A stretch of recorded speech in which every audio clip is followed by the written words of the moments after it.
But to get back to pageantry, because I'll go on these tangents all day. I just like talking about this kind of stuff. It's Hey, just you go, I'm going with you. We just going down a rabbit hole. this what we do. I mean, but that's why I made Think of Our Speakers conversational style. Fortunately, like not necessarily like it can be a little interviewy sometimes, but it's really a conversation. But and that's what conversations do. Sometimes you go down a rabbit hole, but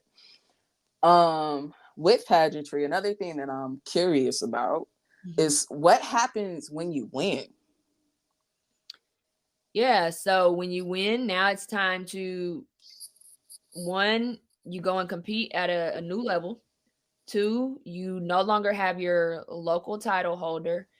Three, if you were doing the work with your local title holder, so if you were going out into the community, speaking to whomever, being a presence wherever, so on and so forth, you're going to continue to do that just on a higher level. And then you're touching the whole state. So me as Miss Capital City, my main focus is Jefferson City right now. But me as potentially Miss Missouri USA, now I'm focusing on all of Missouri. So that could be Kansas City, Missouri. That could be St. Louis. That could be anybody in between. Um, that's more so what it's like. And then you're preparing for Miss USA. So now you're preparing. So the same way I'm preparing for Miss Capital City, Miss Missouri would be preparing for Miss USA. Um, and it's the same thing. Miss USA is just a step up. So instead of just focusing primarily on Missouri, now you're focusing on all 50 states. And trying to give back to each state and be present for each state. Basically, you're the face of the United States of America. You're the face of Missouri. You're the face of Jefferson City. You see what I'm saying? And then after Miss USA, it's Miss Universe. And so now you're the face of the world at this point. Yeah. And again, just making sure that you're actually giving back. So it's a stepping stone. So you start with your local title holder. Then you go on and you get the state title holder. Now you're going on and you're trying to get the USA title holder. Now you're going on and trying to get the Miss Universe title holder. It's a step up each time. Oh, so I could potentially be talking to like the future Miss Universe right now. Yes. Okay. Yes, that is correct. That is correct. Okay. That don't make me nervous at all. You know what I'm saying? Just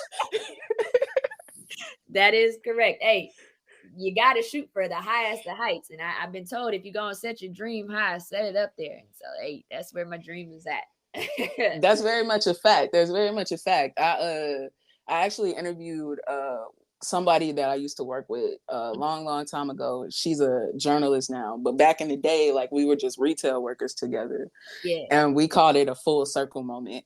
We called it a full circle moment when we were talking, because like now she does like, online vlogging and everything like that. And I was just like, for all we know, one day you could be interviewing me on somebody's red carpet. You know what I'm saying? We both could be where we want to be. And it's just like, you got to shoot for the stars like that, because you never know. You never know. Like always put your best foot forward. Like if you're going to put your foot out there, put the good one out there. Yeah, and put it all the way out there. Just take the whole thing off. Just go for it. On me. Yeah, absolutely. Just go for it. But I definitely feel like, I don't know. I feel like this could just be me, but I feel like I talk to greatness every time I get on. That's right.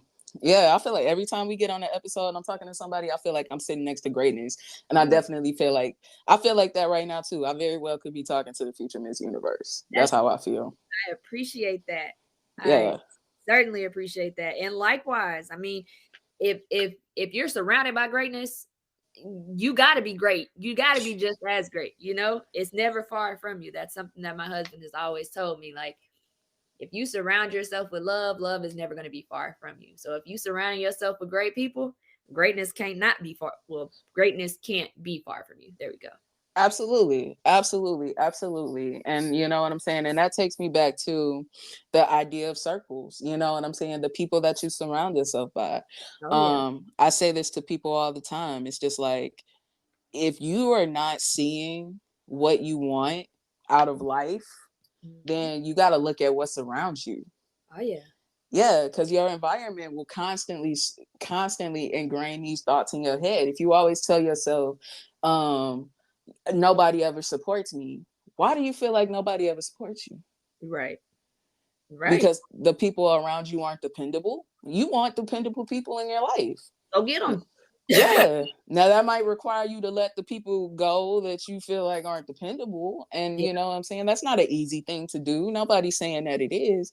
Right. But are you more concerned with making those people that make you feel like you not supported comfortable? Or do you want to go somewhere and feel supported and valued? Right.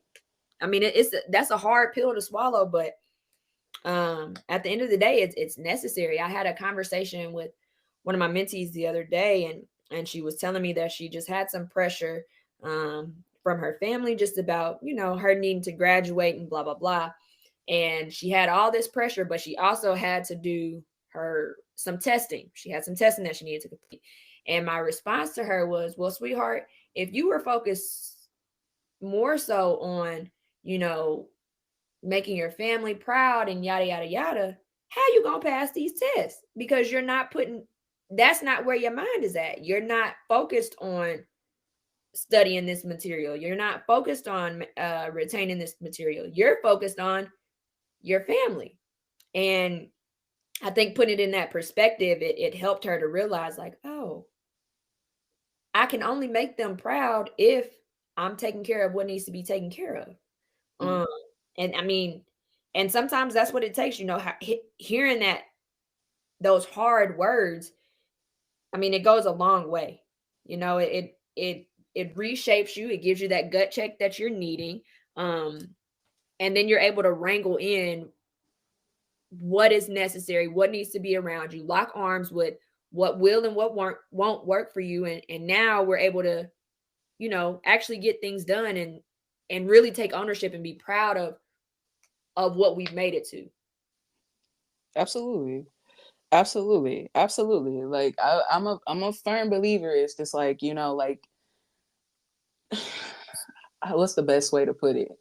Because in some cases it's almost like you have to be the start. Yeah. You know what I'm saying? If you want people to support you, you gotta align yourself with that outcome that Yeah. you want. You Yeah. know what I'm saying? And the people that are meant to come along will. Yeah. And the people that don't come along, it might suck, but Yeah. they ain't supposed to be there.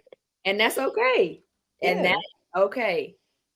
I mean, Yeah. it's hard. I mean, I'm realizing just as, you know, a young person, like it's hard. It's hard to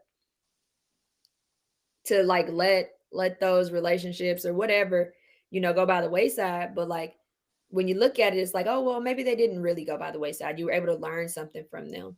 But still that letting go is undeniable that it doesn't, that it hurts. Mhm. But I mean, it's necessary for the growth. Yeah. Yeah. Somewhere along the way, I'm gonna have to have a conversation about detachment. Oh yeah. That's Yeah. That's a big one. That is a a big one. big one. Woo. Yeah. And Yeah. I want to be in on that conversation. Well, come on, we'll have you back and we could talk about detachment because it's an important thing. I think, you know, and depending on, you know, where you're at with it, you know, some people, I thought of detachment as a selfish thing in the past, but now it's really just necessary. You Yeah. know, like detachment and boundaries, like these are things that are important. Hmm. You know, and sometimes we can not realize how important these things are, but they're going to be like vital to, you know what I'm saying, they're vital to maintaining peace, Yeah. success. Just so much goes into just maintaining boundaries and knowing when it's time to detach and being able to do so without all of the negative connotations that could possibly come with it, Hmm. because it shouldn't be a bad thing. It can really be a beautiful thing if you know how to do it correctly. Right. Right. I'm with you. I mean, communicating that detachment. I mean, if you feel like you can communicate it can be a beautiful thing. And I mean, even if you don't feel like you can communicate it, it can still be a beautiful thing. Just focusing and zoning in on yourself, man. You can't go wrong with it. Absolutely. Absolutely. Yeah. So with that being said, like when it came to starting your cannabis company, right?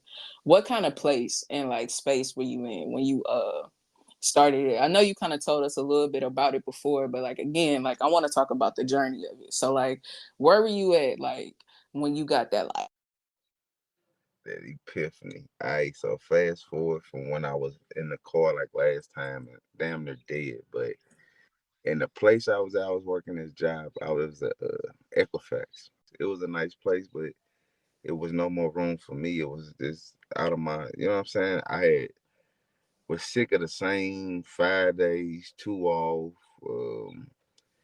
no more than what you was gonna get paid last week unless you did extra hours. You just sitting around. I ain't doing what I want to do. I'm tired. I'm stressed. I need more, and I'm just scattered all over the place. I'm like, fuck it. I'm gonna start my weed brand because that's what helped me, you know what I'm saying, cope with this fucking job. It helped me with my sickness, and that's what I like to do any motherfucking ways. But I'm gonna tell you, when I started it, I wasn't in a position to start it. I ain't had a bread, I ain't had a knowledge, I ain't had a nothing. I just said, yeah, I'm going. This what I'm gonna do. it be So there I like that? Yeah. and you hop into some shit thinking you like, all right, ain't nobody came up with this idea. Then once you get in that community, you be like, damn, it's a whole world of these motherfuckers. Mm-hmm. But I kind of used that to my leverage and just learned and looked what everybody was doing. And then I started studying the big dogs. So shit, I started studying the people that intrigued me for the fucking cannabis brand. Like what are they doing and what can I do to flip it and how are they doing it? Even if they ain't got XYZ, like they had to start from somewhere.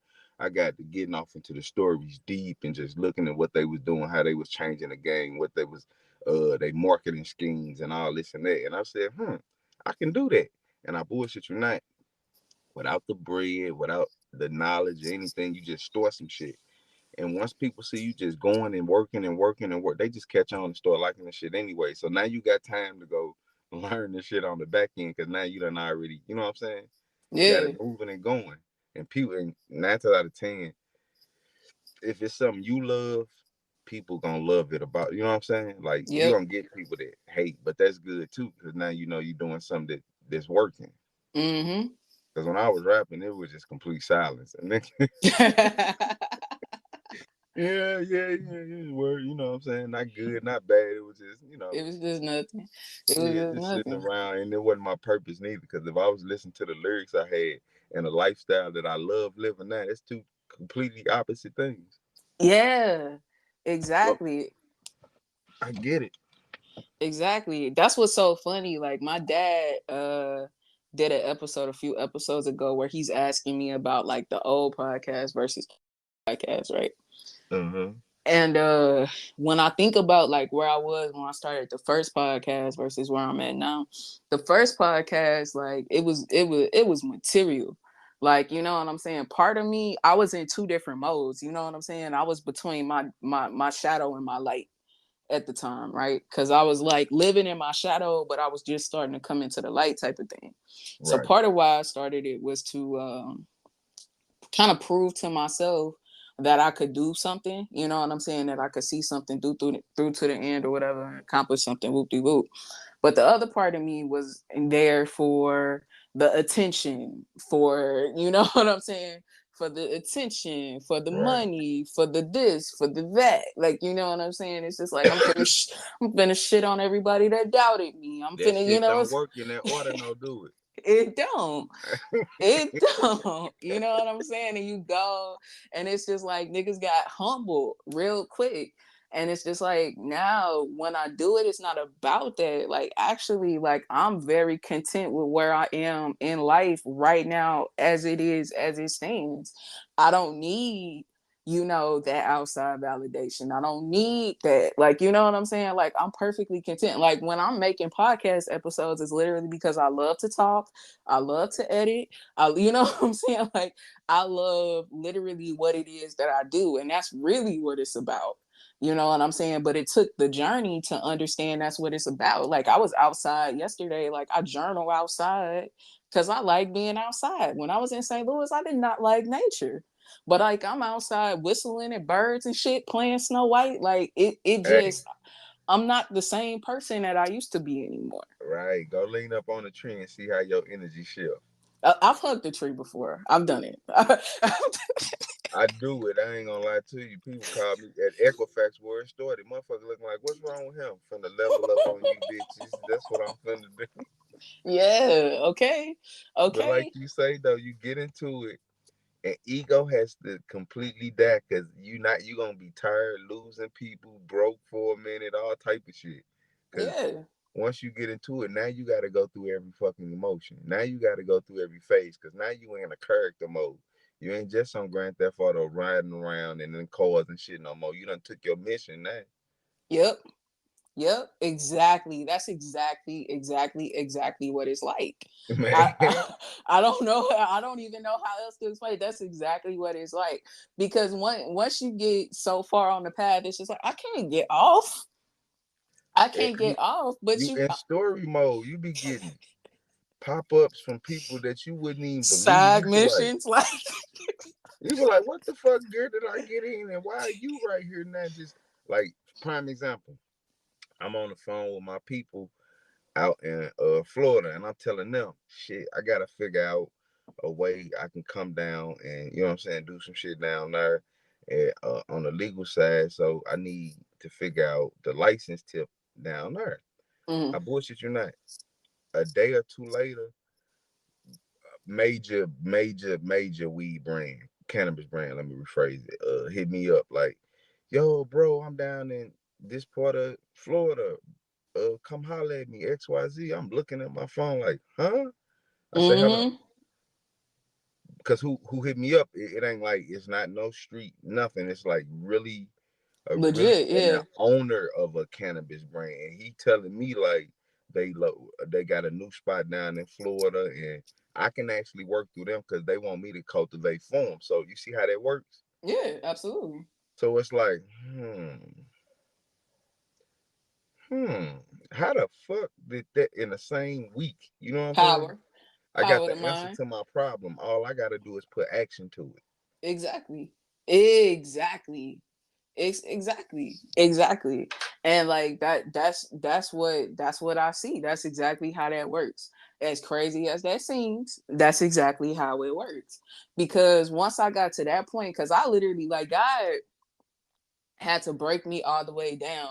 But that's just how this works. You know what I'm saying? Like it's nothing that's just how this works. But like I had to get broken all the way down. And literally when I just had that moment in my head where it's just like, all right, God, I'm gonna go full force at this. What it is that you want me to do, I'm gonna go in on this because this is what I want to do. Cause I got presented with an opportunity to do some other shit and make some quick money.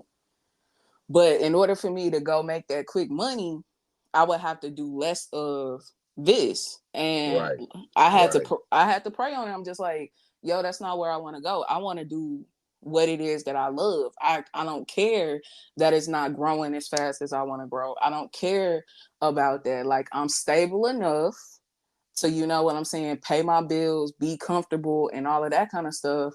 I'd rather just stay focused and do the thing where it's just like I'm the owner, I'm the creator, I'm the everything. I want to stay down that lane because that's the life that I chose way back when I started this. So literally when I was just like, all right, God, I'm gonna embrace my path, like that's when like I started doing the work, right? So I took my time. I kept saying, oh, I can't afford a computer. Guess who figured out how to buy a computer? Right. So Right. so I Your stopped. brain gonna bring to you what you think about the most. Exactly. Like, so I do that. I buy myself a computer. I start doing a little more stuff here and there. I start posting every single day. Got You know what to. I'm saying? I start posting every single day. Like back when, before when I would be making excuses like, oh, I'm tired. Oh, I'm this. Oh, I'm that. You know, whatever. I got too much going on. I stopped making excuses. I started posting every day, like consistently, doing little research, trying to figure out, you know, like how to grow little things. You start doing that extra work, extra effort, and then before I know it, I got people in my DMs. I got people in my DMs. My They seen followers you. They doubling. seen you. Yeah. You know what I'm saying? It really be you, like you in control. Like We as sure soon as you you are. stop making excuses We come for down here.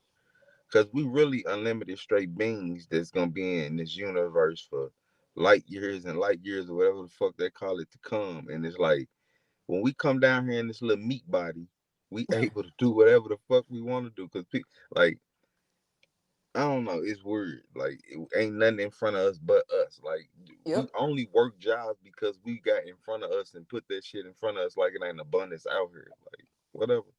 So now you Yeah. just gotta undo it because I can't go work no job no more because it make me cringe. Like, uh, so I gotta be in this place and gotta do this shit when I know, nah, it just don't make sense in my head no more.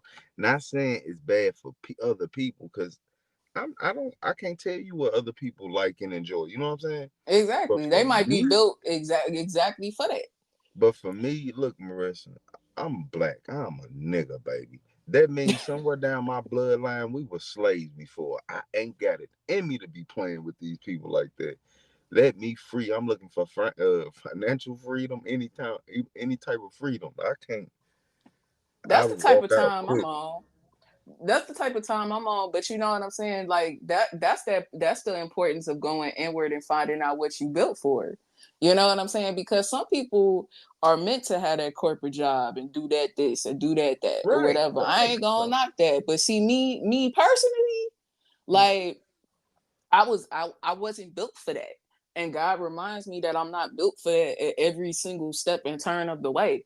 It's a reason why I don't like being told what to do. Marissa, you remember we worked at Old Navy? I used to get lost real quick. Real quick. Real quick. And you already know what type of time I was on too. Cause even though I wasn't a boss, I was the little boss. Like, you know what I mean?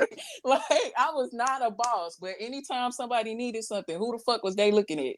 Marissa. Exactly. So like you know what I'm saying? So it was always there. Like you know what I'm saying? Like when you look at your life, and I think that's like what a lot of people don't take the time to do, like really look at your life and really ask yourself, like, hold on, where am I? Who am I? What do Right, I want? And what am I right. supposed to be doing? Exactly. And when you sit back and look at your life, you've been you the whole time. You just ain't been paying attention of what you supposed to been doing and how you supposed to be maneuvering. Preach on that. But it been there. You always it's weird. It's like we do live the weird case of Benjamin Button because we be in this motherfucker and don't know what be going on, but yet it be in us the whole time. And sometimes I think and I wonder if it's like a form of learned helplessness. Like, I tried, nothing happened. Like I always think about like Black Wall Street. Like here you have this beautiful community that was by Black people for Black people, FUBU community. And, all of a sudden, you got these haters on the outside that just come bum the whole city. It's like Yeah. you want Black people to have your own, and you always saying, "Well, get your own, build your own, build your own." And there's so many places like that, but that's just the story that most people are familiar with. And so it's like they build their own, and then you come and bum it because I want you to need me. I want you to depend on me, and I want you to bring your money and your resources to me. I Mm-hmm. remember when I first learned about Black Wall Street, they said that the dollar circulated the community 100 times before it went outside of the community. That ain't happening now. No. Not at all. You feel me? As soon as you go to the grocery store, your money gone because Yeah. you don't own nothing in the community. That's one of the things that I have an issue with. Even in small cities like East St. Louis, how it's so easy for people that's not from there, that's not representative of the people that live there, to come in and get business loans, open businesses. So, it's people that live here that have, tried to get business loans to open businesses that weren't successful. So I don't know. It's just like, that's an interesting thing right there to think about, to consider. Mm-hmm.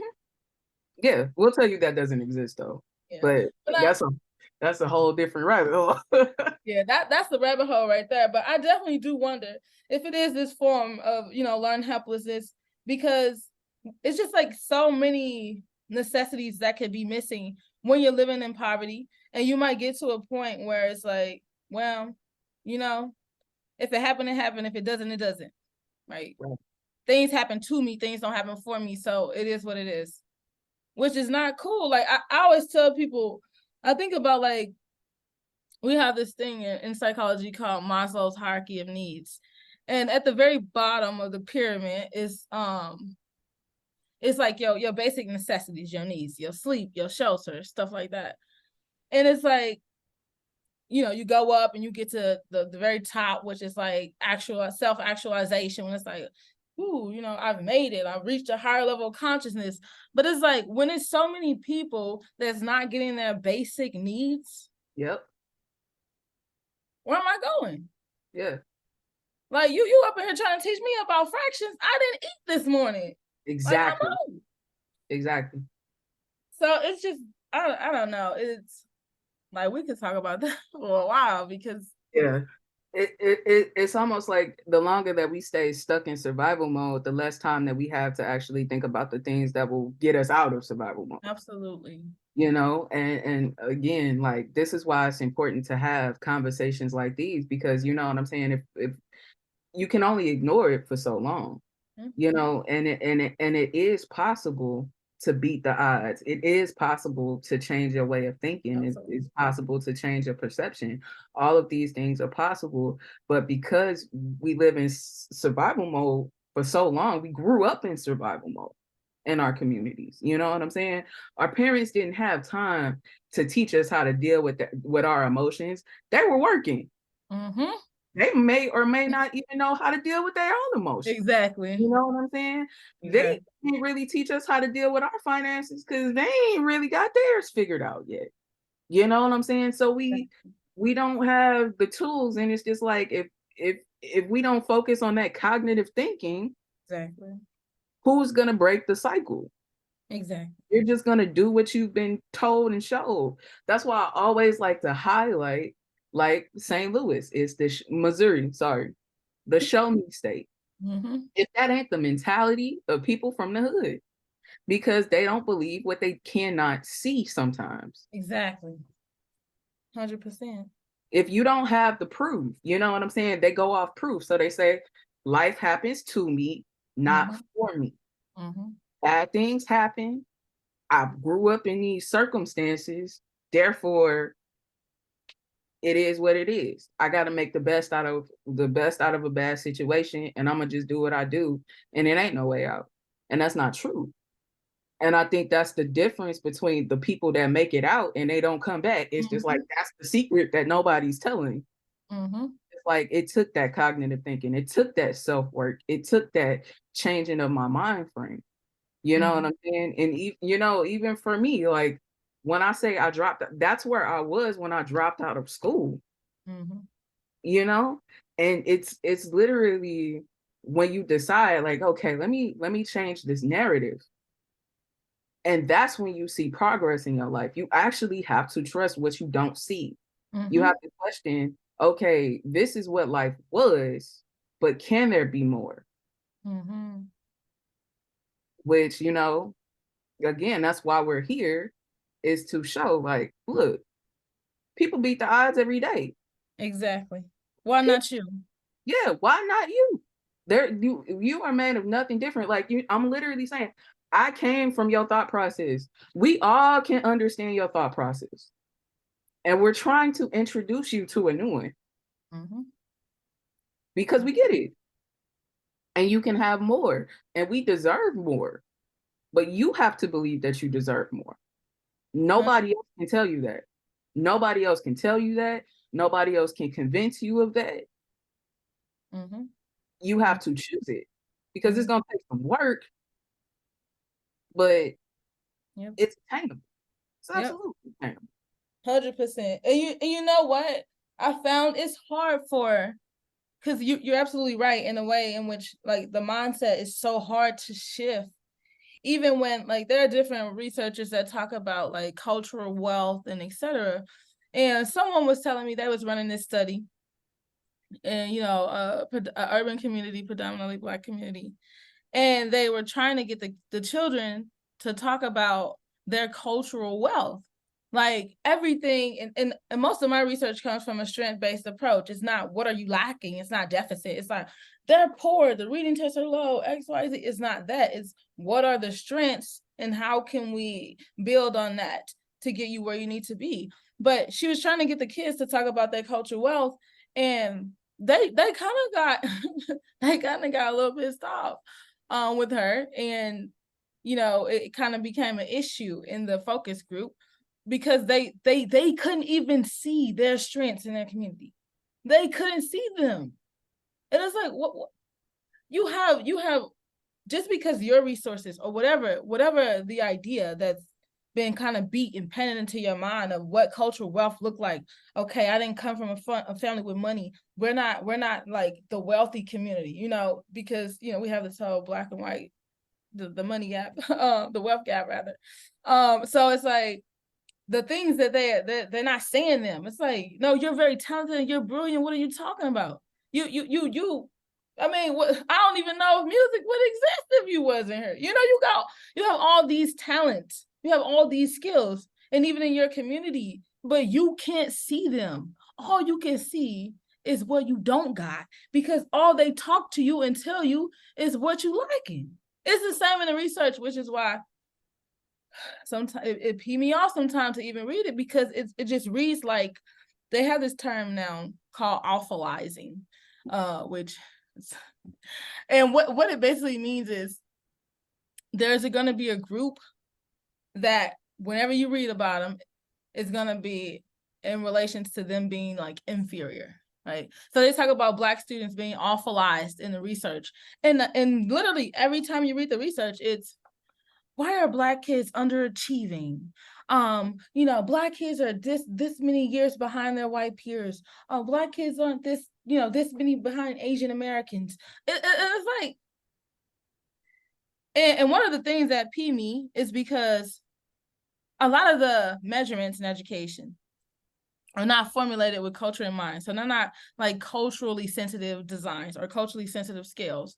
And so like you'll see people talk about, oh yeah, the reading achievement is low for Black students in X and Y and Z. And there was this test that came out, God, I forgot when. I know it was in the 90s though. And it was called, the acronym is BITCH. So I'm trying to remember what the words was. It was like Black Intelligence Test of Culture Homogeneity or something like that. And basically what it did was it basically encapsulated the language that we use, right? Like the language that Black people use in their everyday life, the language that you would hear. Like if you might not hear the word amalgamation, right? Who talks like that to you, right? But if I'm assessing your ability to read, you don't need to know the word amalgamation. I want to know if you can read a text, comprehend the text, and then make reasons, or some kind of rationale based on some questions after the text. I don't have to throw those things at you. So basically what they did, they gave Black students the test and they gave white students the test. And the Black students outperformed them. And it's like, you would have thought that they would have went, maybe we should consider some of our other assessments and, making them culturally relevant. No, they don't. Right. And then as long as that's never the case, when I put the data on the wall, you're going to always underperform. You're going to always underperform.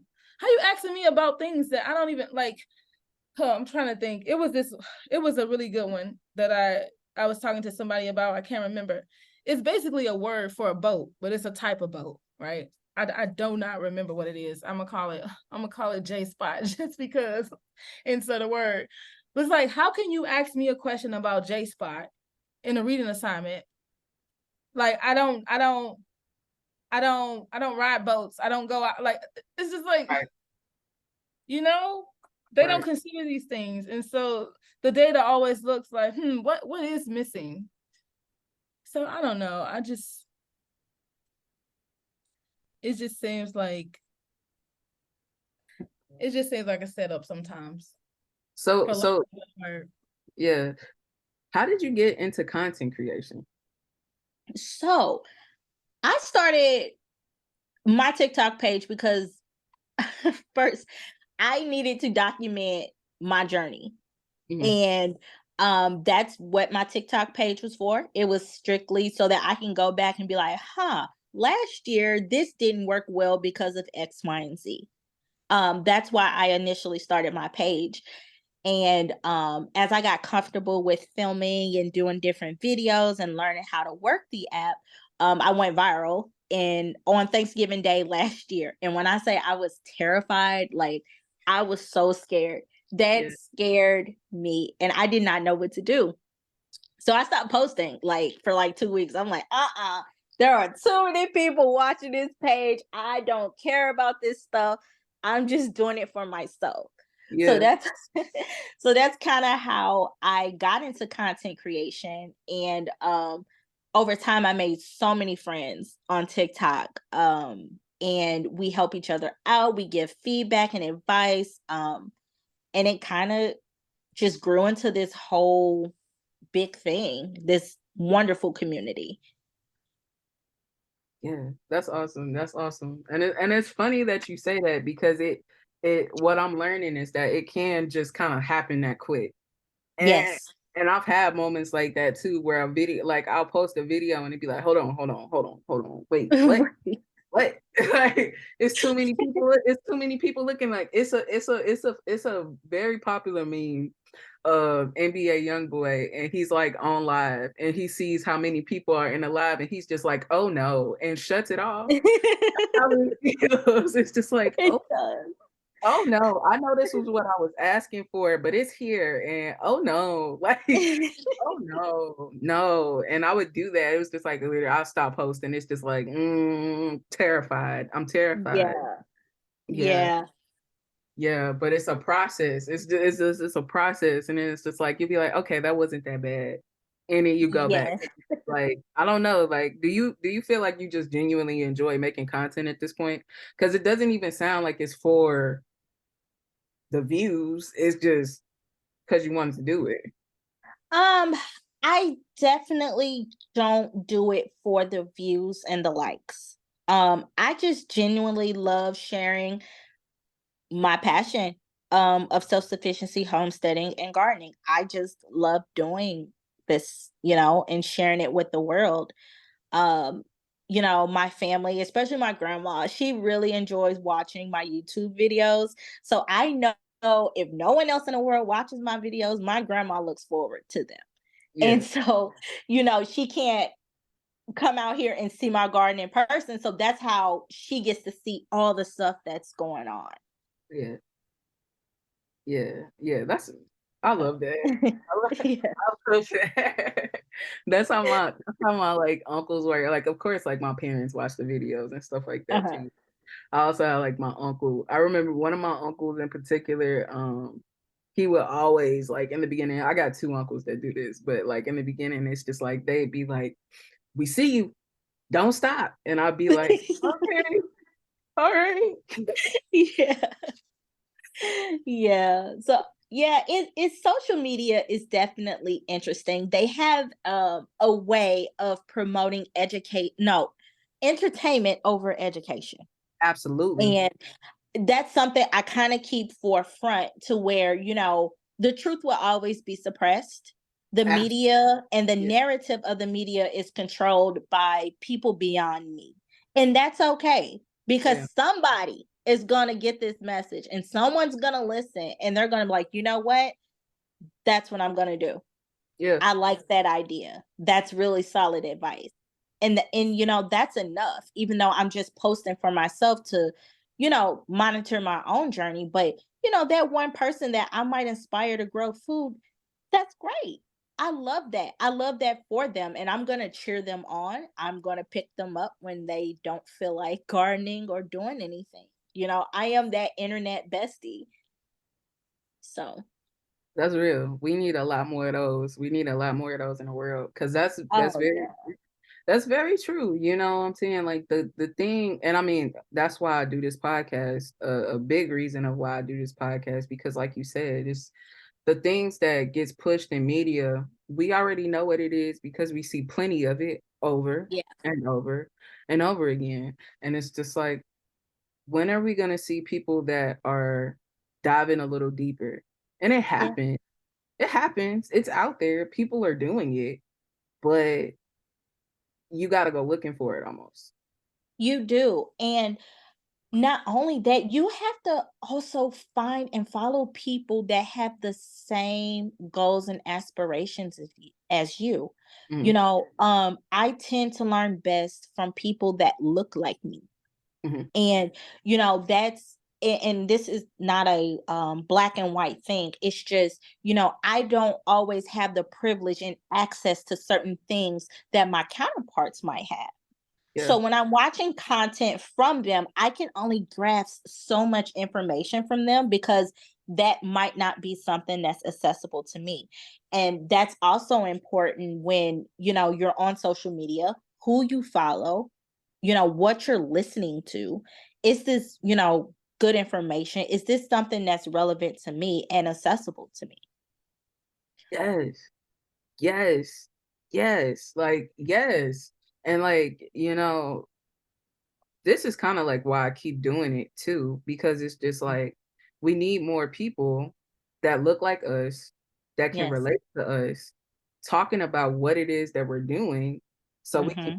continue to relate to those people, because there are a lot of people where they want the information, but it's not connecting Yes. because they don't speak the language. Yes, exactly. You know? Exactly. And I want people to know that is totally normal. It's normal to not understand information from people that doesn't look like you. You know, we all have different learning styles. You know, and people African Americans, we learn based off of rhythm. You know, we learn musically. We learned you know, with our hands, tactile, you know, demonstrating, and doing. That's how we learn.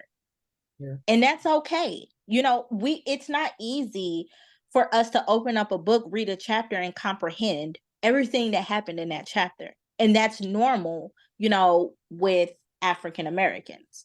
Yeah. You know, that's just not our typical learning style. Yeah. And that's okay. Yeah, it's totally okay. And I feel like a lot of people get intimidated and they instantly say, well, I can't do that because I don't have X, Y, and Z. There are 1,000 ways to do one thing.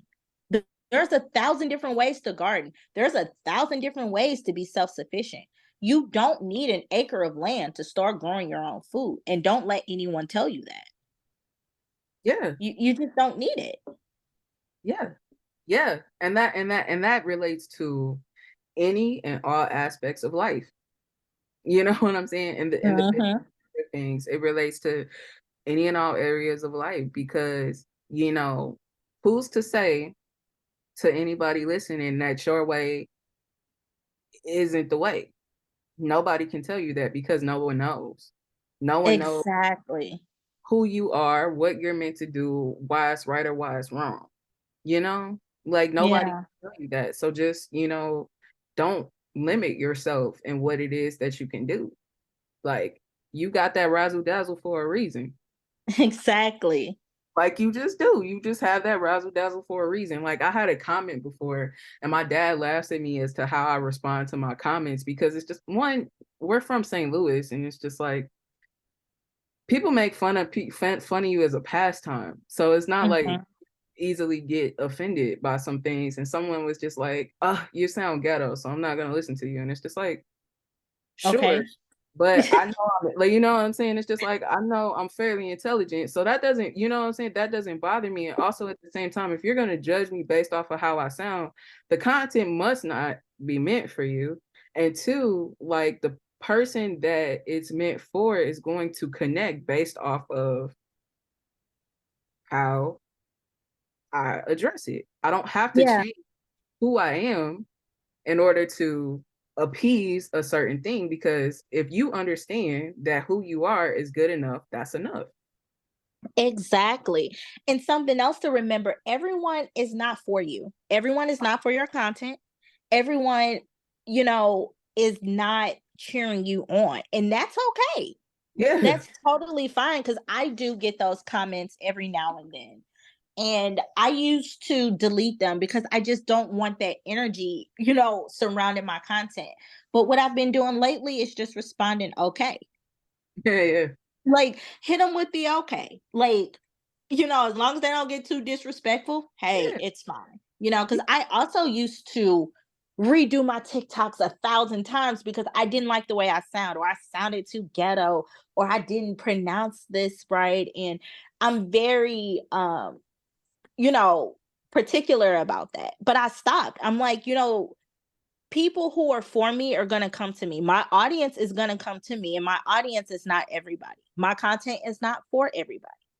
Yeah. It's simply for millennials who are looking for a way out, who want to be more self-sufficient, who don't want to depend on the doctors for medicine, who don't want to depend on the grocery stores for food, who want to live a more eco-friendly and sustainable lifestyle, to have more freedom to do what they want with their time. Yeah. Do you, and let your people come to you. Exactly. Exactly. Like, because they will come. That your people, They will. Come. You see it all the time. Like, you see it. I think Tyler, the Creator, is the perfect example. How many people thought that man was weird back in 2017 when he came out and there was a cockroach crawling on his face? Like, but people liked him. You know what I'm saying? Yeah. People like them. And then, you know what I'm saying? And people gravitated towards that. And then come to find out years later, after he's grown and matured and developed his music style, it's just like he's one of the most acclaimed artists in the world. Yeah. Just do you and be authentic and let your people see you. They will see you. Yes, there are so many fake people online who actually is themselves. And those are the people I connect with the most. The people, who aren't doing it for the views, the likes, and the aesthetics. And that's something that drives me crazy, is garden aesthetics. Because baby, nobody's garden looks like that 247. I can tell you that right now. And people, my audience, they love my setup. They love my garden. And I'm all like, I show it all.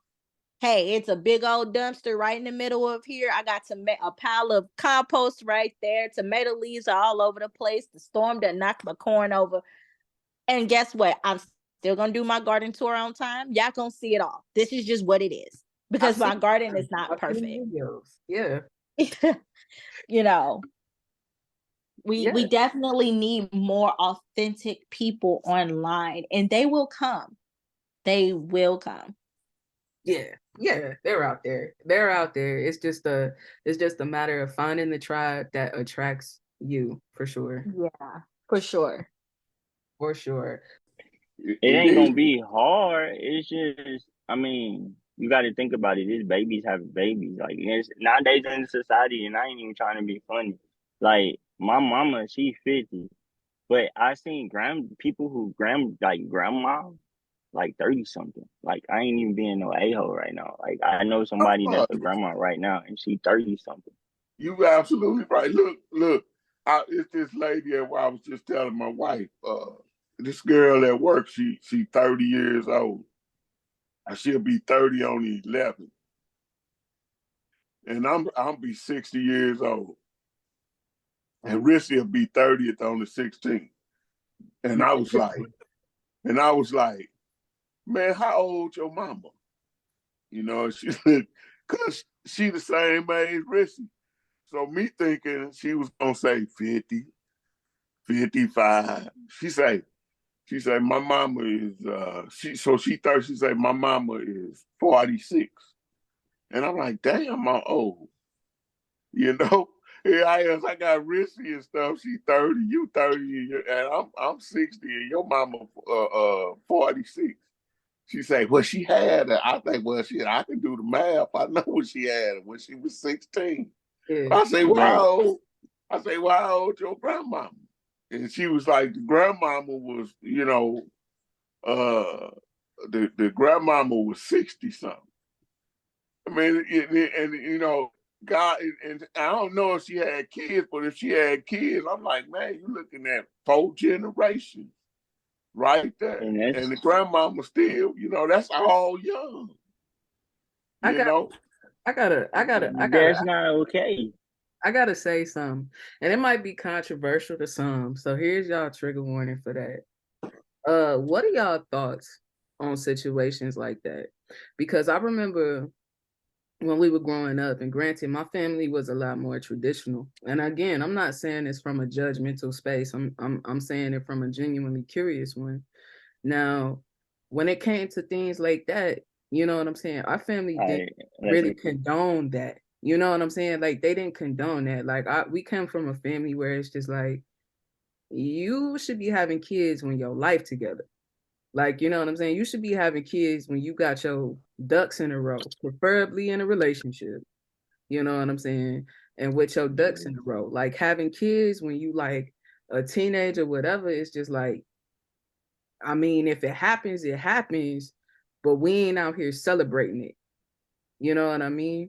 And to a certain extent, it almost seems like it's almost becoming a norm. And I'm not saying, like, of course, like, things happen, right?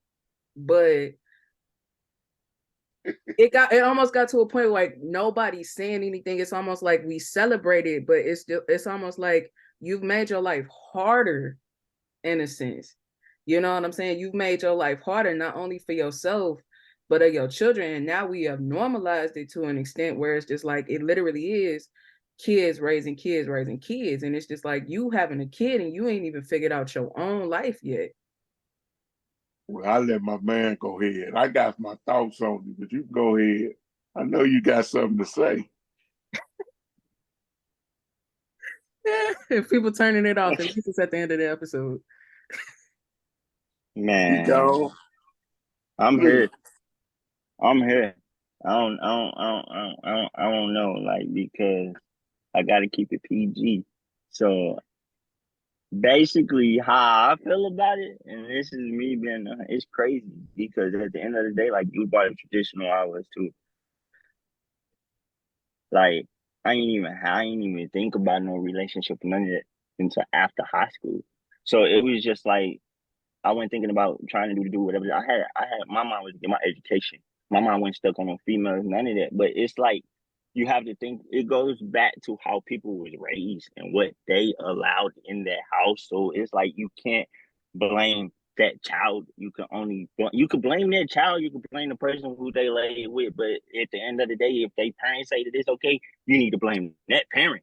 Yeah. Because at the end of the day, if they continually doing, and it's to the days that kids not even sneaking no more. They parents know that they doing the dudes and whatever the situation may be. As long as you wearing protection or whatever, and it's to the aspect that these kids are having kids and they ain't even taking care of their own kids. Their grandparents are taking care of the kids, or they have their little brother or sister taking care of the kids. They can't even be kids themselves because, oh, my brother taking care of a niece or a nephew or whatever the situation. So like, these kids don't even have lives no more because they taking on the road. They being adults already. All right.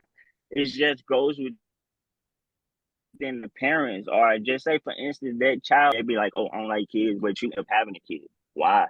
Or it's okay to do this or whatever. It's like the things that you saying that you don't like, you get into that situation.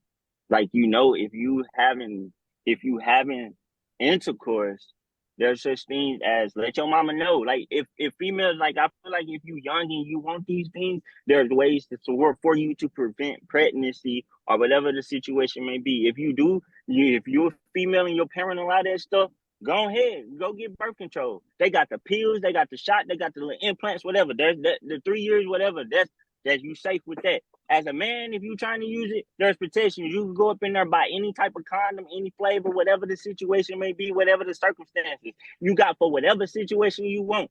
There's no reason for these accidents should be happening for you to allow somebody to do this.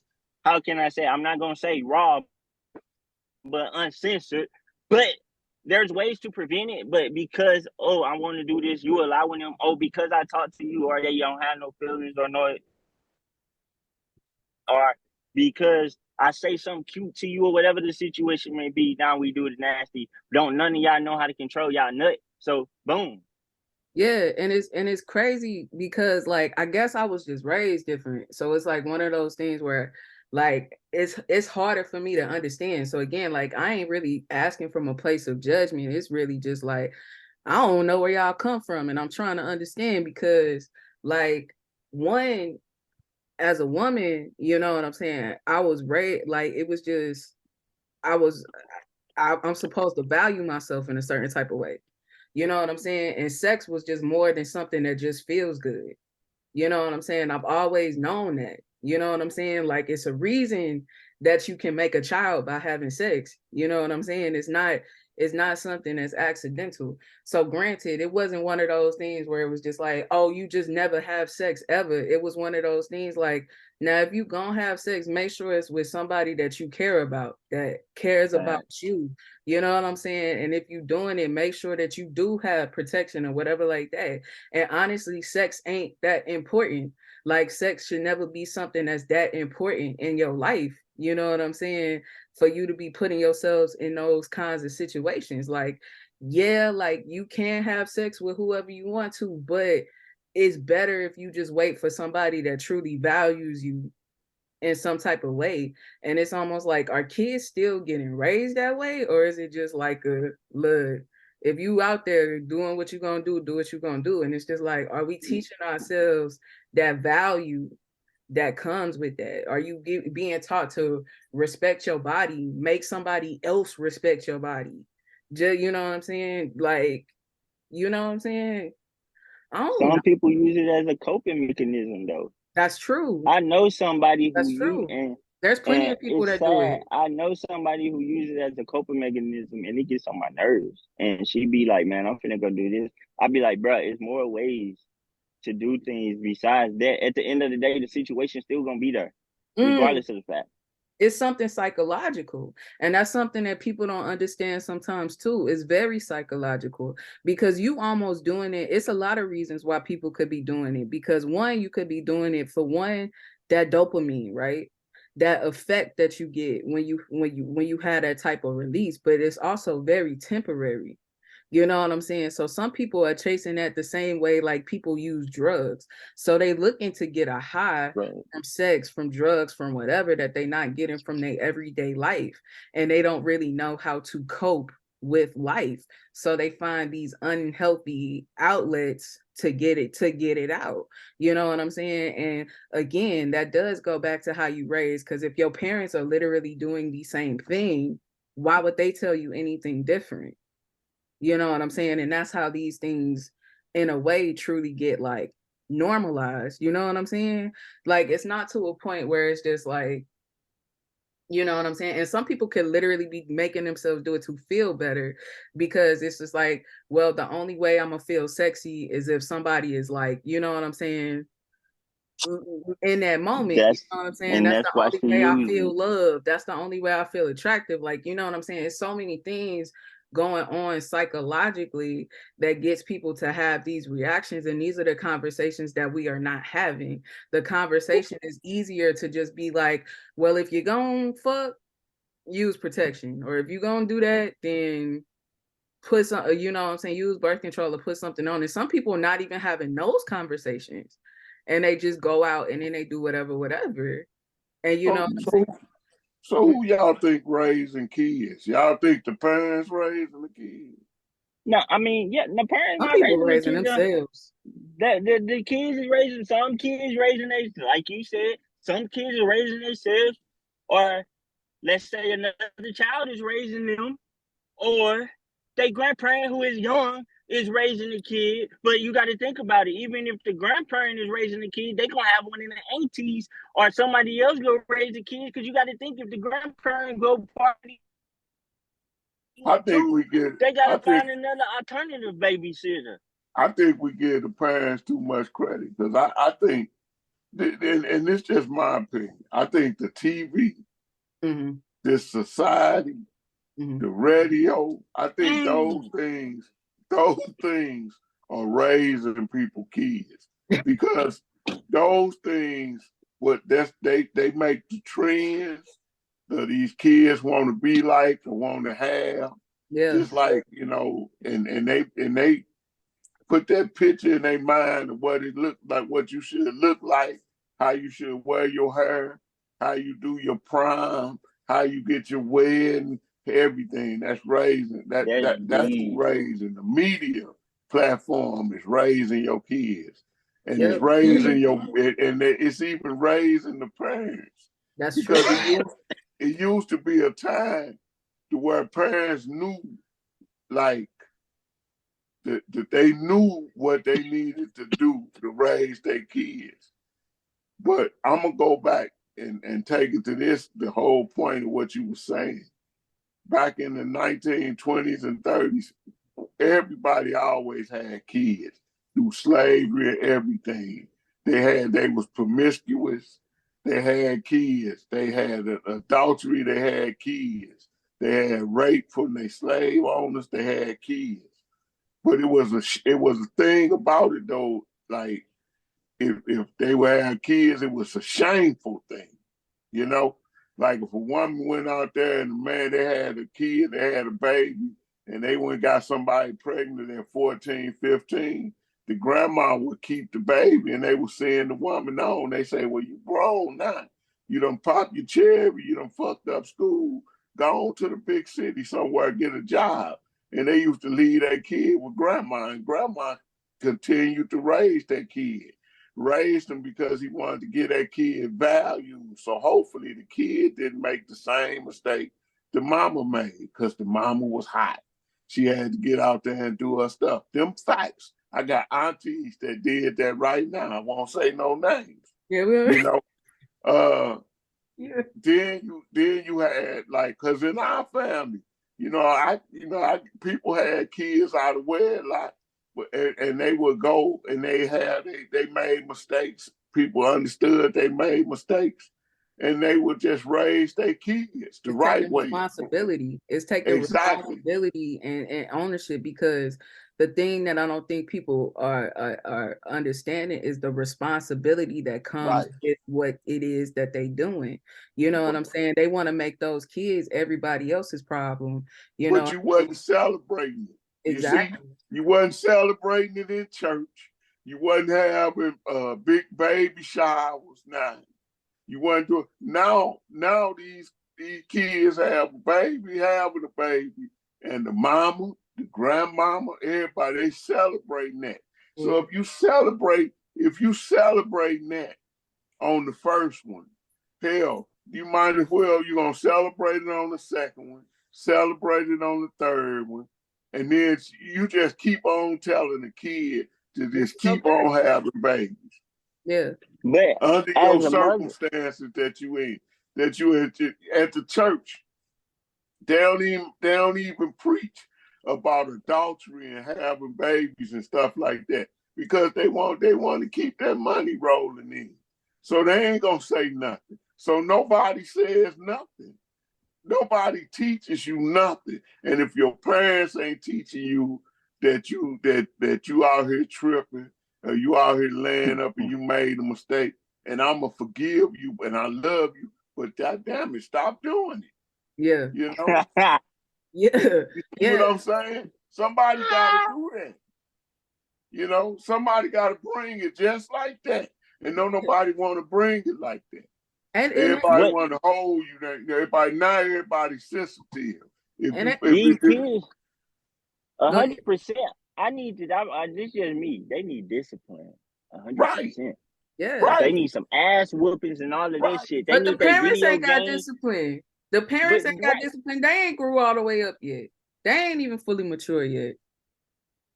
But that's the sad part. And it's like, it's bad for these kids, because at the end of the day, they're going to end up in foster care, because you got to think about it. It's kids that be doing stupid stuff. So say, for instance, they stand in the project. Say, for instance, me and you friends, and I'm young. Just say, for instance, we like 10 or 12. And I go get my daddy gun, and I come to you with the strap. Right. Hey, daddy ain't got a gun safe. You feel me? Let's start playing. You feel me? Let's start playing with the mother. And then look. Yeah, you go tell your mama we get taken away, but nigga had the gun too. You get taken away too. It's like, look, we getting the kids taken away because of curly shit that, I mean, excuse my French, but curly stuff that's going on with the adults, though, the as supposed to be they parents. Or it don't even have to be the parent. It could be my mama boyfriend or my mama friend left this over here curlish acts. Facts. I know people right now. I would never say names, but I know people right now that'll have kids running around their house and guns is out. You know what I'm saying? And it's ridiculous. And that's the stuff that I'm talking. And that's the stuff that I'm talking about. It's just like, if you got a kid or if you did something, cool. We ain't gonna beat you over the head, but you gotta grow the fuck up now. You don't get to be that little kid no more. Exactly. You need to grow the fuck up. It ain't about you no more. It ain't about that you child. no more. And everybody is just like, well, I gotta live my life. Well, guess what? You also have to own up to the shit that you did in your life, just like everybody else. You know what I'm saying? Like, you need to fully take responsibility for what it is that you're doing. You having kids, you can't afford them. You having kids, you can't put a roof over their heads. You ain't got no way to raise them. You got 2, 3, 4 jobs. You know what I'm saying? You ain't thinking about how to improve your life. You know what I'm saying? And that was the difference. Like my daddy said, it's just like, in the old days, it's just like, well, you went to go have a kid, do what you gotta do. And people ain't saying, do what you gotta do. We say, okay, let's have this gender reveal. Like, you know what I'm saying? It's just like, nah, your kid's running around dumb as shit. I'm sorry, your kid's dumb as hell. You ain't even got time. You got 2, 3 jobs. You know what I'm saying? You who knows what your baby daddy doing? If he there, if he not there, if he grew all the way up. You know what I'm saying? If he just there for the presence alone, like it requires way more to be a mother and a father than to be physically breathing and present. 100.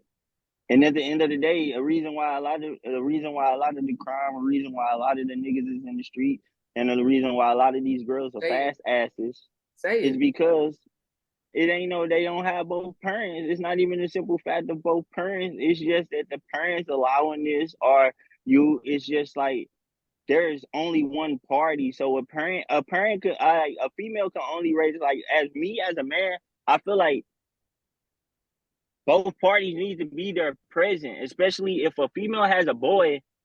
A man needs to be there to tell that boy right from wrong, as opposed to a female has to raise a daughter to tell her right from wrong. But they both have to be in their right mindset, though. Absolutely. I couldn't get away with shit in my childhood. I couldn't get away. Me and my brother could not get away with a goddamn thing. Why? Because you got out of school at 2:30 and dad was going to be there at 3. We couldn't get away with shit. Homework was getting done. You know what I'm saying? If I went over my friend's house, they knew exactly where I was, how long I was going to be there. When the sun went down, I knew where I was supposed to be. You know what I'm saying? We knew what time it was. Like, we was really out here getting raised.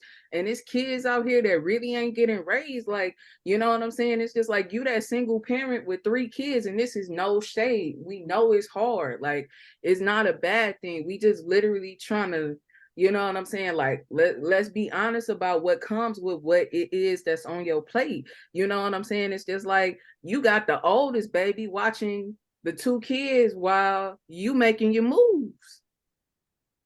I was about to make a comment, but I can't even say it because then it would implant more kids because niggas would get bored quick. But I was about to say, take away Wi-Fi and bring back 3G, dial-up, stuff that we grew up with, to appreciate the outdoors, to appreciate the stuff that we had. We didn't have the media. We didn't have all of that. Give back them retro games or whatever. But at the end of the day, the way the society is now, it's going to be too many babies being made and stuff like that. So, don't even do that. Nah, I don't think that's true. I don't think that's true. I think it's parents that do just fine with all of this technology. I think it's parents that do just fine, but they have to be mature enough to be parents. But you got to think of the parents that's being parents that can't even take care of their own kid, that's out here looking up videos just to take care of a child. Looking up the littlest things to do to take care of a child. At least you trying. I give you trying. I give you that. Are you trying? But it's like, it's making it harder for you. I mean, yeah. But see, the thing is, my thing is, I ain't gonna knock the person that's trying. I'm not gonna knock the person that's trying to do better. My thing is for the person that don't give a fuck. That's who I'm talking to. If you got 2, 3 jobs, you doing the best that you can, you relying on your village, you understand that you made the decisions that you made and you trying to fix them now, ain't nobody trying to beat you up for that. We talking about the people who are literally, you know what I'm saying? You ain't making sure your kid homework getting done. You don't know what the fuck they got going on in that iPhone. Your only thing is to make sure that they got J's on and an iPhone and these chains on. You don't give a fuck if they can read, if they can write, if they, you know what I'm saying? If they emotionally stable, none of that. That's who I'm talking to. The people that got kids and ain't invested in raising them. They think that the only thing, like I said in my last episode with Donald, they think the thing to have kids is to put them in nice clothes and take pictures with them on holidays. Nah, buddy, that's not being a parent. It's way more than being a parent than that. But I have to ask, because I took a note of this too when you were talking about the pageant. You said you had the question of where your confidence comes from. Where does your confidence come from? You know, I wish I could go back and change the answer. Okay, we get to hear the new answer now. It's an exclusive. But the confidence, I mean, it's so cliche to say it comes from within, but it truly comes from within.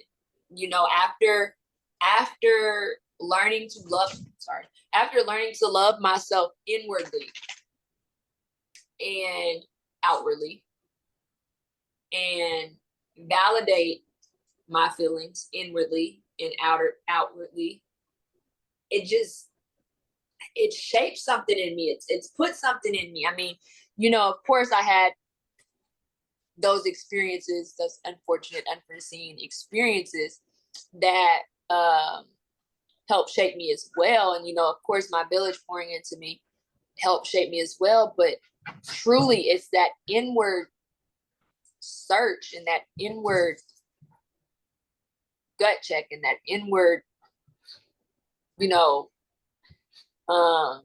self-understanding that's really allowed for my confidence to shine and like just really tuning in with myself. I mean, it's really gotten me here, truly, like in real life, not the fake stuff. You know what I'm saying? I mean, having people have the hard conversations with me, like I was talking about my husband, talking about the validation piece, like that helped build my confidence, truly. Looking in the mirror and being proud of who I see, inward and outward, that's it. That is truly, truly it. That is truly where my confidence comes from. And that's all I can say.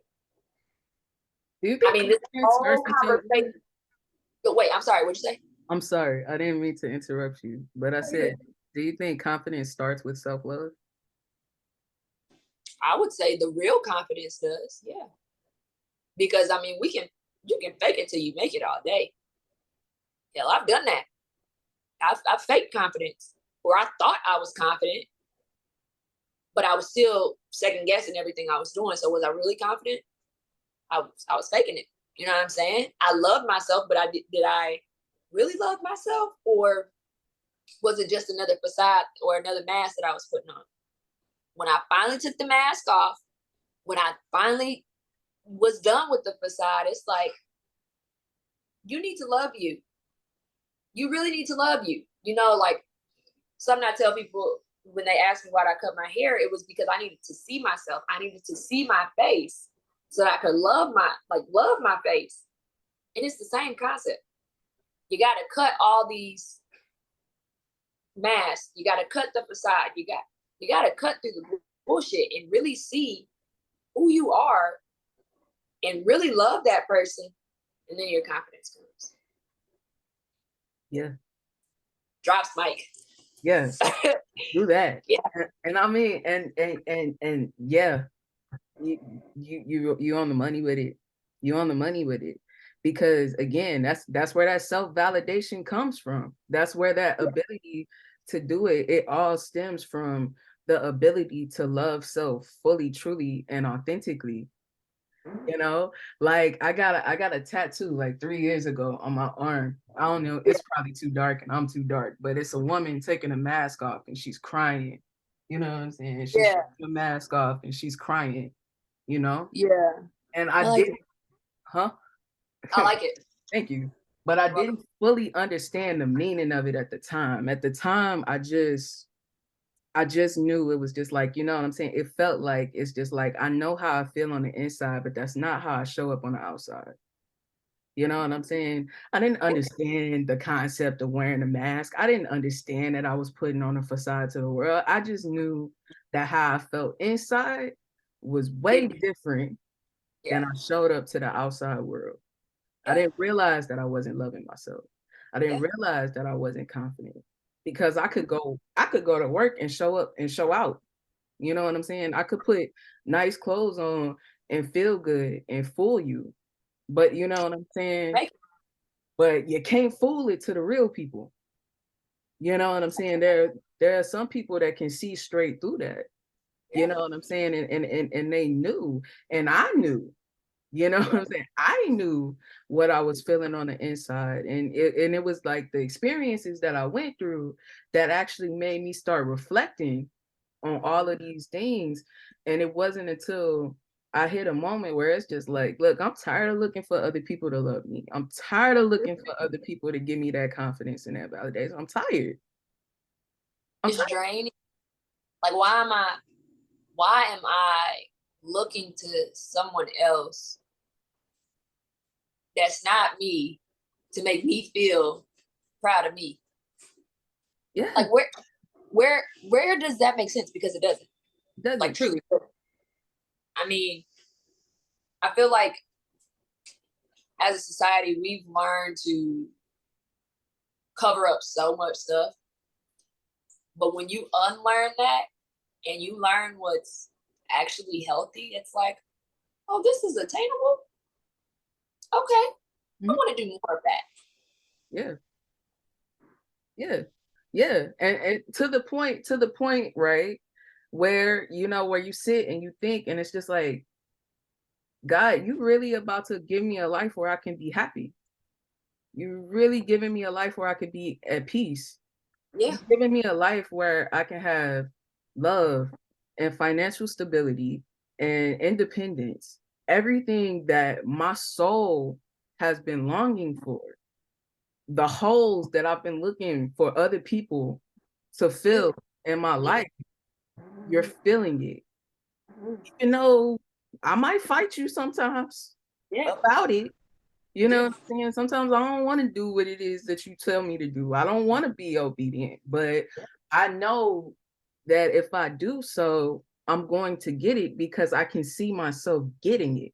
If I look at my life today versus the life that I had literally yesterday or 6 months ago or 6 years ago, I have things that I've asked for that, you know what I'm saying, that at one point in time unattainable. To be We're literally sitting in what we prayed for. Literally, like what you said, like when I walk around now, it's just like, if I could be at Walgreens with my head up, not looking at my shoes anymore. And I've done that. I spent my life walking around looking at the ground with my head in my phone, so I don't have to talk to anybody, so I don't have to make small talk. And now I can walk around and make eye contact with you and not know you and say, hey, how you doing? How you doing today? And we can have a casual conversation and I can go on about my business. And that actually becomes the highlight of my day. Something that at one point in time I ran from, you know, because you never know what will happen. And that all comes from the ability to love myself and be like, I'm good. No matter what happens, I'm good. No matter what happens, I love myself. I'm gonna be good with myself. I'm gonna be content with myself. I'm going to sleep at night. And even if things aren't exactly how I want them to be, I know that I'm taking the steps to get them there.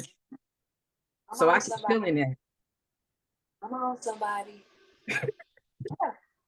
Yeah. I mean, that, like, For real, that's it. And you know, it's funny because I say this and it's like, I wish I would have known this when I was 14. Wish I would have known this when I was 16. I wish I would have known this when I was 18. And you know, we had people around. I know I had people around trying to tell me. Yeah. But you know, when you're 14, you know everything. You know the world. You know how everything operates. So what they got to say, but as you get older and you start to unlearn those concepts and you really learn right from wrong, if you will, it's like, yo, had I just listened to Big Bill, I'd be fine. Oh. Yeah. But it's like, you know, it's a learning process. It's a learning process. And, you know, the learning curve is what it is. But what it comes down to is God is a good God, period, point blank. Absolutely. It's so funny when I think about it now, because there have been times where in this journey where I look back on it and I'm hard-headed. I'm so stubborn. Like I said, I was the 14-year-old that thought I knew everything. And me and my dad are similar, you know what I'm saying? My dad's been on the show before too, so if you know, but like we're similar to the fact that we can bump heads too. And I hit a point in my life where it's just like, man, he was right though. Like, it's just like, dang, he was right. You think about that, it's like, dang, he was right again. And it's just the stuff that I would get mad about when I was like 14, 15, 16. And it's just like, those are the same things that kept me out of a lot of trouble. I can see you now. And yeah. And then I can look at my circle and then I can be like, oh, I'm reconnecting with people that I was cool with X amount of years ago. And then I fell out with them when I was going down my other path. But now that I'm coming back around, all these things were already in place, laid out before me. There is, I think I had to read this in a scripture yesterday, and I don't know which one it was. But it said, you can make many plans, but the Lord's purpose will prevail. And like, that's literally what you just said. You know, you can go down all these streets. You can sit in all this traffic. You can, you know, do all these things and it don't work out. But the moment that you decide to say, okay, Lord, take it away.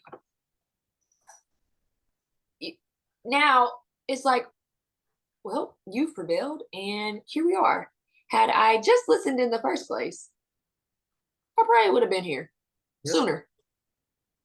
But you know, we gotta learn the hard way or whatever. I'm the hard-headed one as well. Yeah. God's timing is the timing. You know what I'm saying? God's timing is the timing. I would be lying if I said there were times where I haven't like kicked and screamed, because like I said, me and God have a real raw relationship. I tell the truth.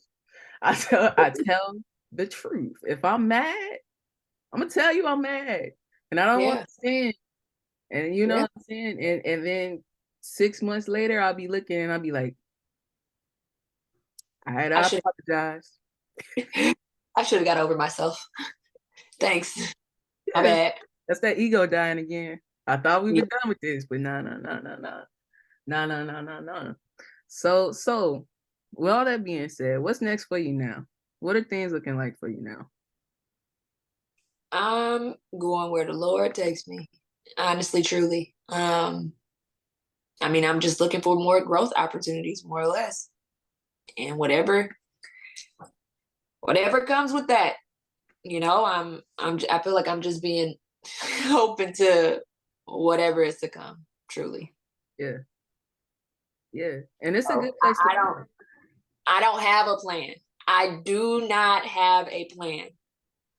I don't have a plan at all, and I am content with not having one. Yeah. It's a good place to be. It can probably sound scary to some. Yeah. Fun place to be. It's the devil. Huh? I don't know about fun. Fun's kind of scary. Yeah. No, man, Yeah, I get what you said. Yeah, because I mean, it's the unknown, right? So I guess it's the daredevil in me that likes that part, but I'm also terrified. Because we're fearless. It's a double-edged sword. It is. It's like I'm terrified, but I'm also very intrigued to see what's about to happen. I want to see what happens. Yeah, no. Because I mean, you already know. It's like at this point, you already know. It's just like you ain't gonna drop me, and even if I bump my head, I ain't gonna get hurt that bad. So let's go for it. Yeah, like why not? Why not? Let's just see what's gonna happen. Because how many? Oh, go ahead. I'm sorry. No, you're fine. But like that's what one of the guys, Dre, he was on an episode. He in his episode, he said, you know, if God didn't leave me when I didn't know any better, why would he leave me when I'm being obedient? Hello. And that goes right into what I was getting ready to say. That's the beauty of faith. That is literally the beauty of faith. Like, all right, I might hit my head, but I still got my ribs intact. You know what I'm saying? I like wear a helmet next time. Exactly. Exactly. But it's just, and like Dre was saying, if he kept me out of harm's way, when it should have been me, when it could have been me, and now I'm walking in the authority that he has aligned for me. What? You know what I'm saying? Like the beauty of faith. Yeah. I think you just named an episode. Let's go. Let's go. That's probably gonna be my next caption on Instagram. I ain't gonna lie to you. Yeah, well, it's the next episode too. Dropping next week. Okay. How are you doing today? I'm good, man. You know, keeping busy. Yeah, they keep me busy, man. Yeah. I mean, between you know, just juggling, you know, several other businesses, sitting on several different boards of nonprofit organizations and just bouncing back and forth across all the state of Missouri. I stay busy. Yeah. Believe me. Yeah. So lately, you know, all over the place. Yeah. How has that been for you? I know it's a lot to juggle. Like sometimes even I find that it's not easy. It's not easy. Like a lot of these businesses, like one business is time consuming, right? Yeah. But to have multiple now. Right. What is that like? What is that like? How do you even balance all of these things? Oh my God. Like you know, before we got started, like I was telling you earlier, man, it takes a village. Like it literally does. Like for me, I had to go in realizing that I can't do everything on my own. And I'm the type of person where, you know, I if it's going to get done, it's going to get done my way, because I know if I do it my way, it's going to get done right. But then I had to humble myself and take a seat and take a step back, and then put myself on the back burner and understand that it's not about me. It's about the overall mission, the overall goal. What do I want to see coming out of my, half of the companies that I'm working with, half the organizations that I'm working with. And it's about the people that we're helping. And so I had to realize that I had literally had to eat a slice of humble pie and just take a back seat to a lot of this stuff. So that means sometimes it requires that I don't be the leader, that I need a leader knows when to lead and when not to lead. Sometimes, it takes me understanding that I have to listen. I have to listen to my crew. I have to listen to my staff. I have to listen to the people that I'm working with constantly and daily, because I don't know everything. Yeah. Some things my pastor always used to tell me, man, you have to remain teachable. At that point, when you think you know it all, is when you begin to fail. So lately, I've just been realizing that I can't do it on my own. I can't. It takes a village. And that everything that I'm putting my hand on, and everything that I'm involving myself with, it's just not for me. That everything that God has called me to in this season, everything that's attached to my name is going to get blessed. Everything that's a part of me, everyone that's a part of me, everybody that's tied to me will be blessed. So I have to realize that and just say, Lord, what are you doing? You want me to start another company? You want me to do this? You want me to do that? And he's like, man, but what about the people that, that come on with me? Like my girlfriend, Derek, she's, right along with me, man. That's my right hand. And, my brother and, a lot of people that are working with me, my crew, And then I tell him all the time, I was like, man, whatever the vision is for me, he's setting it just not for me, but he's setting it for us. Yeah. So a lot of just, realizing that I have to step to the side and I have to be humble and I have to remain teachable. Yeah. Yeah, that's very real. That's so real. I think as you were talking, something that stuck out in my mind, it's almost like one of the traits of a good leader is being able to always see the bigger picture and being able to put yourself out and still see the bigger picture of everything, because the ego will be like, I gotta touch it all, it gotta be my way and whatever. But in reality, a good leader is gonna be able to say, let me step back and let you have it. I remember back when I was a retail manager, one of the things that made me strong, people didn't understand, like they be like, you young and you keep moving up, why? And it's just because I give people the room to be successful.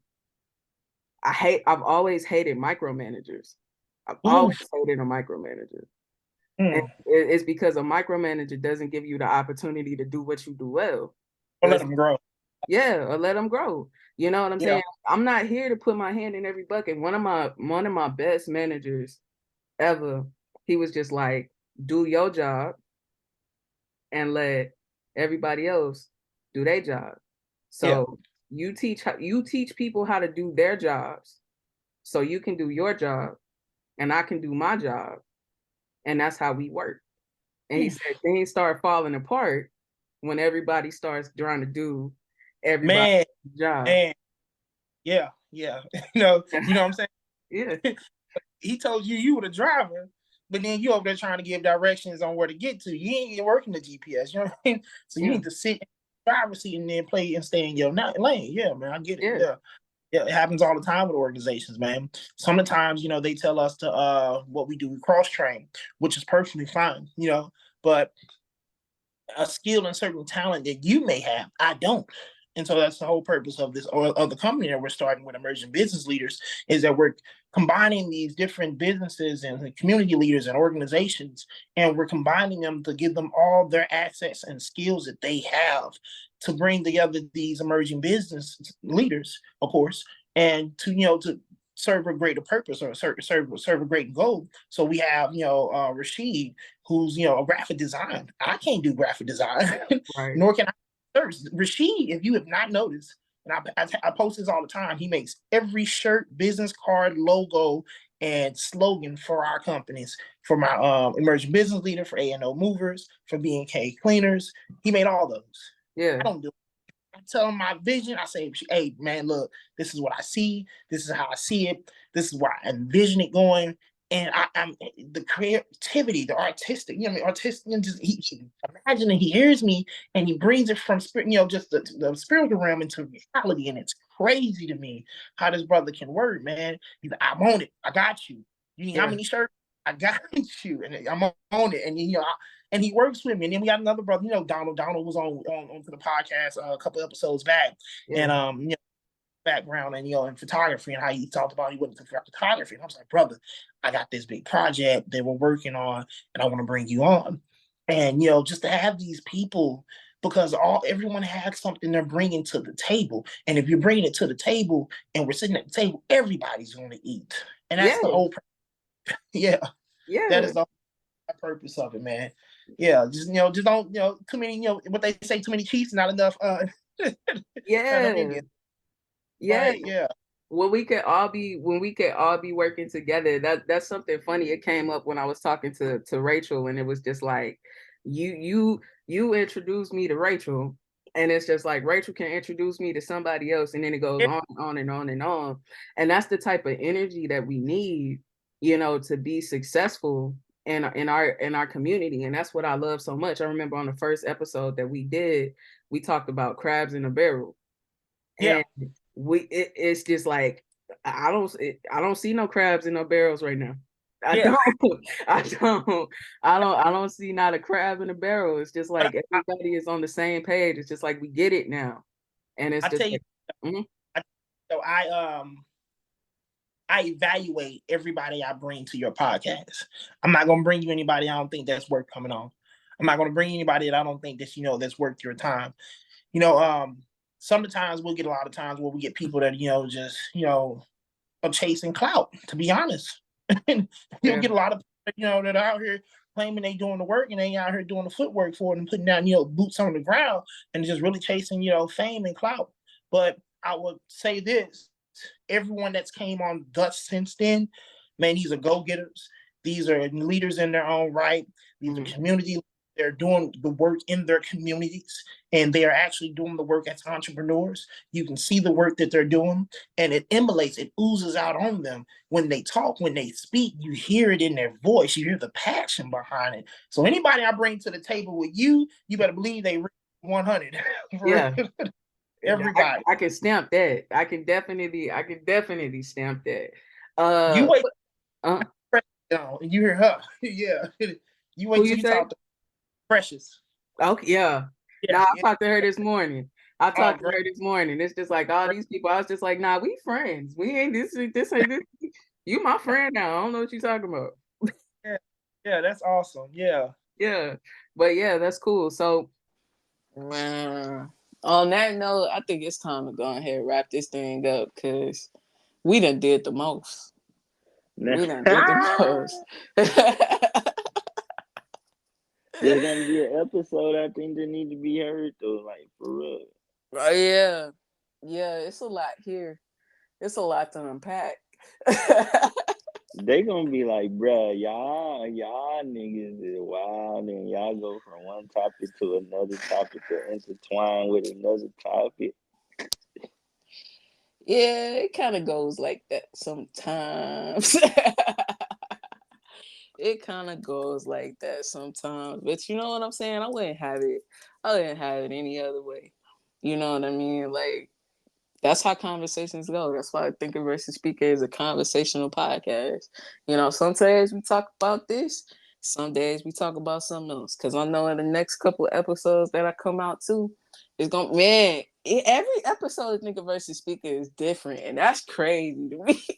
That's so crazy to me. You dead ass don't know what to expect. Y'all, what is it like to be in the audience of this show? Hey man, it's me. I be in the audience and I'm a participant. So what is it like? Like, y'all, man, tell me what it's like to watch this show. Cause I don't be knowing what I'm finna do from week to, well, I do know what I'm gonna do from week to week, but like y'all don't even be knowing what the fuck I be having up my sleeve till the show comes out. Like, well, as soon as I know it's Wednesday come and you get to posting that mood. And on top of the other shit, I'll be like, all right, she bringing the mood. Friday finna come. We finna hear that intro. We finna have an episode. So it's like the energy, like for me being on both ends, the energy, like your energy is different on every episode, if that makes sense. Yeah. So it's like looking in, it's like everybody should bring you out of your element. Yeah. Like everybody bring you out your element, but it's like in a different way. Yeah, it's like certain people that's on the show, you be like, ugh. Like I'll be listening to the conversations. I'll be like, damn, let me come back with that topic. But like, but I mean, that's what engage in. But I need to find a way to make it like more immersive. I think, you know what I'm saying, so people can kind of tap in on those conversations. Like even with the recap, let me know what y'all think about the recaps that I've been doing lately. I think I've done like 2 recaps so far for the episode that we'll do the week prior, plus teasing the episode that comes out the next day. I do those on Thursdays. So if y'all want me to do those live so we can start interacting, hell yeah, let me know. Yeah, hell yeah. Hey, I'm on that motherfucker. Hell yeah. If you come on, you can get Twitch, Facebook Live, whatever the fuck you want, tap in, let me know. Support this shit. Yeah. I have other motherfuckers on that shit too. Yeah, because I think that's what I should do. Because like on the recaps, I'm just talking about the episode that we just did. Plus, I'll talk about the episode that's gonna come out the next day. So I don't really see a reason why I can't really go live. I just want to know if y'all will be there. You know? Hell yeah, I'll be there most definitely. You doing live? Hell yeah, just do it live. But before you do it live, like start promoting that shit though. You understand what I'm saying? You have that fan base, promote that shit. Like, hey y'all, or throw it into a question, or throw it into a tweet, or you know how you make your Facebook things, you know, your little things that you've been posting recently. Yeah. Throw that up in. Hey y'all, if I was to do it live, would y'all tap in? You feel me? Ask the viewers the question, and whatever comes with the comments, then set up a schedule for when you go live, and hey, we gonna see who's gonna show out and show in. Facts. We gonna give it a shot. So if y'all listening right now, y'all hear it. If y'all want to see me go live, let's do it. I'll put a poll up. That's what I'll do. I'll put a poll up when this episode comes out. So I'm gonna give myself some time to get this all squared away, set up. You know what I'm saying? I'll give y'all some time, some dates. You know what I'm saying? Days of the week when y'all want to see me. I don't know. I like Thursdays. I could do Sundays. It's whatever. So you know what I'm saying? Like, let's get in the comments. If y'all want to see me go live, put it in the comments. Go live. If you listening on Apple Podcasts, Spotify, any of the streamers, go find me on Facebook. Thinker versus Speaker on Facebook. Write a comment on my page. Tell me go live. If y'all want to see me go live, spam me. You can find me at Thinker versus Speaker on Facebook, Instagram, YouTube, Marissa the Thinker on Facebook, YouTube, Marissa Y17 on Instagram. Spam me. Tell me to go live.